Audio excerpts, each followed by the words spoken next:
Hello everyone, welcome to text book super coaching for bank and insurance exams. तो आज हम इस session में बात करेंगे एलआईसी के फॉर्म फिलिंग प्रोसेस को लेके। एलआईसी एओ के जो नोटिफिकेशंस निकले उसकी वेबसाइट पे जब आप जाओगे तो यहाँ पे आपको नोटिफिकेशन दिखाई देगा जनरलिस्ट स्पेशलिस्ट का। उसके नीचे ही अप्लाई ऑनलाइन लिखा हुआ है। अप्लाई ऑनलाइन क्लिक करते ही आपके सामने सारी प्रोसेस यहाँ पे आ जाएगी, जिस प्रोसेस के थ्रू आप यहाँ पे अप्लाई कर सकते हो।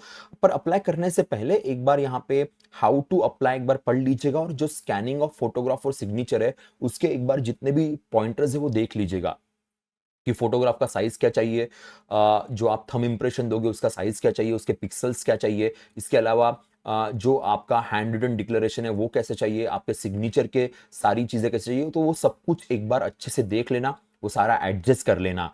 वो एडजस्ट करने के लिए कोई दिक्कत नहीं है आपको, आप डायरेक्टली ऑनलाइन भी चीजों को एडजस्ट कर सकते हैं। ऑनलाइन भी बहुत सारी वेबसाइट्स अवेलेबल है जहां से रीसाइज इमेज करके आप डाल देना। रीसाइज इमेज में जो भी है, जैसे आपने साइन का फोटो लिया होगा उसे भी आप रीसाइज कर सकते हो, जो भी आपको स्पेसिफिकेशन मेंशन किए गए तो उस तरीके से आप कर लीजिए।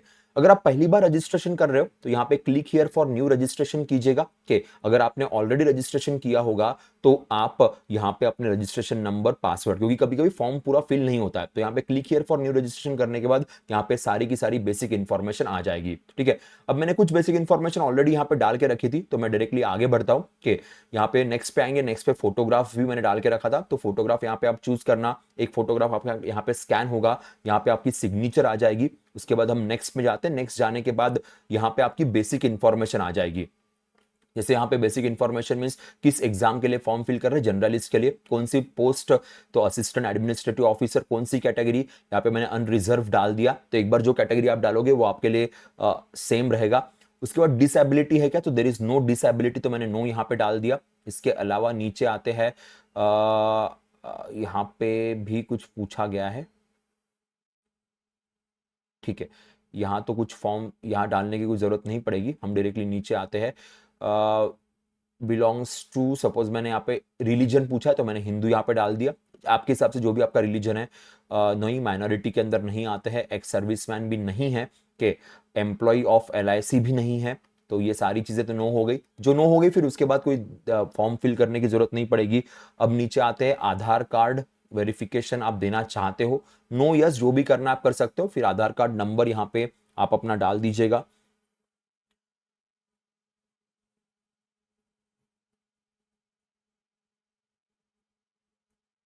ठीक है, मैंने यहाँ पे आधार कार्ड नंबर डाल दिया। पैन कार्ड नंबर भी आप यहाँ पे अपना डाल सकते हैं, जो भी पैन कार्ड नंबर आपका है वो यहाँ पे डाल दीजिएगा। के देन उसके बाद जब हम जाते हैं वो रहेगा आपका एड्रेस, आप कहाँ कहाँ से एग्जाम देने के लिए रेडी हो। तो आपकी प्री एग्जाम के लिए आपको 3 सेंटर्स के प्रेफरेंसेस देने हैं।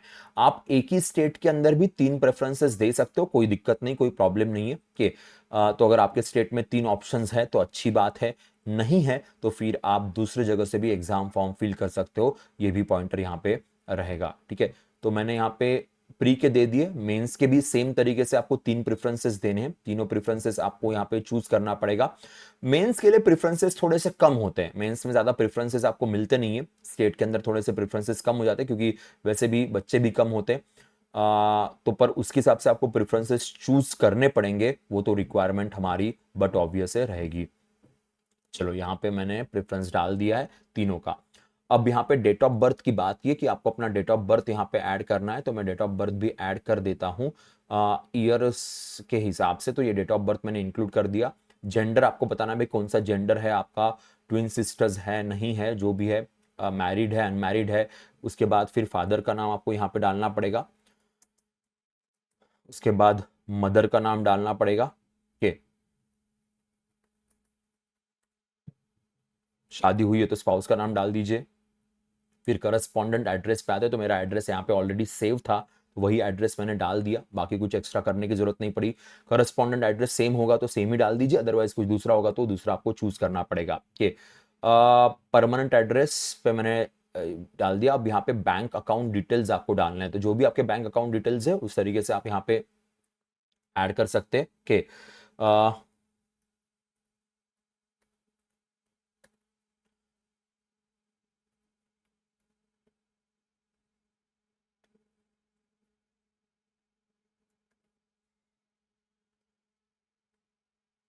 बैंक नाम यहाँ पे डालना है।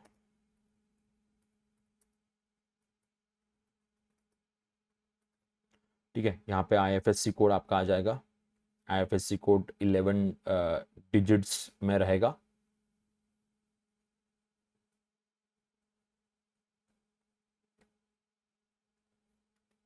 फाइन। अब यहाँ पे कुछ एरर दिख रहा है, शायद कहीं ना कहीं एरर यहाँ पे दिखाई देगा। सो हाँ, यहाँ पे बैंक अकाउंट सिलेक्ट नहीं किया था।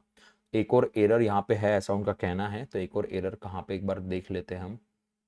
एरर जहाँ पे, वहाँ पे ऑलरेडी इन्फॉर्मेशन आती है, तो यहाँ पे एक एरर था, वो मार्क नहीं किया था हमने।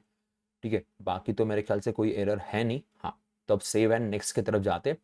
सेव एंड नेक्स्ट के बाद जो है यहाँ पे आएगा आपका एजुकेशन क्वालिफिकेशंस की बात आएगी कि सो एजुकेशन क्वालिफिकेशन वाली सारी चीज़ें यहाँ पे आ जाती है, तो वो आपको यहाँ पे फिल करनी पड़ेगी कि ये आपका एजुकेशन क्वालिफिकेशन कैसा है, कहाँ पे क्या चीज़ें की। उसके बाद आप प्रीव्यू में आओगे, कि प्रीव्यू का मतलब है जो भी आपने इंफॉर्मेशन दी वो सारी यहाँ पे प्रीव्यू होगी। उसके बाद कुछ अपलोड्स करने पड़ेंगे। अपलोड्स में क्या होगा, थंब इंप्रेशन अपलोड करना पड़ेगा आपको, आपका जो हैंड रिटन डिक्लेरेशन था वो यहाँ पे अपलोड करना पड़ेगा। तो ये सारे पॉइंटर्स यहाँ पे अपलोड करना जरूरी है, और बाद में आपका पेमेंट हो जाएगा। ओके, इस तरीके से आप ये पूरा फॉर्म फिल कर सकते हो।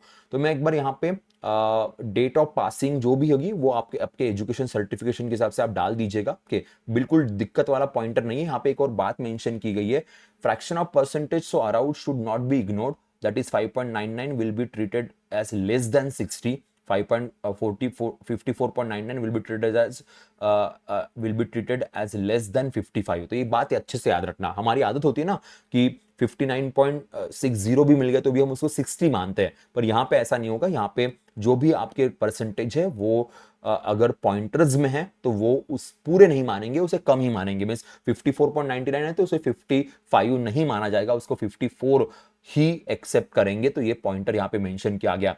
आपको तीनों कौन सी तीन लैंग्वेज आपको आती है वो बताना है, रीड राइट एंड स्पीक, वो भी इंफॉर्मेशन आपको देनी है। ये सब होने का पूरा फॉर्म आपका प्रीव्यू होगा। सारे फॉर्म की पूरी इंफॉर्मेशन जो आपने फिल की वो प्रीव्यू के लिए आएगी। अगर आपको सही लगता है तो उसके बाद फिर अपलोड के पास जाओगे, और अपलोड में आपको यहाँ पे अपनी सिग्नेचर और अपना जो हैंड रिटन डिक्लेरेशन है वो करना है। और उसके बाद फिर आप पेमेंट की तरफ जाओगे। जो भी आपने डॉक्यूमेंट्स जो भी आपने पॉइंटर्स मेंशन किए थे बैंक डिटेल्स के बारे में, उसके हिसाब से आपको पेमेंट करना पड़ेगा। दोस्तों ये है फॉर्म फिलिंग। अगर कोई भी और दिक्कत और कोई भी और अगर आपको लगता है तो आप बिल्कुल हमारे साथ कनेक्ट कर सकते हो। Okay, that's it guys, bye bye, thank you.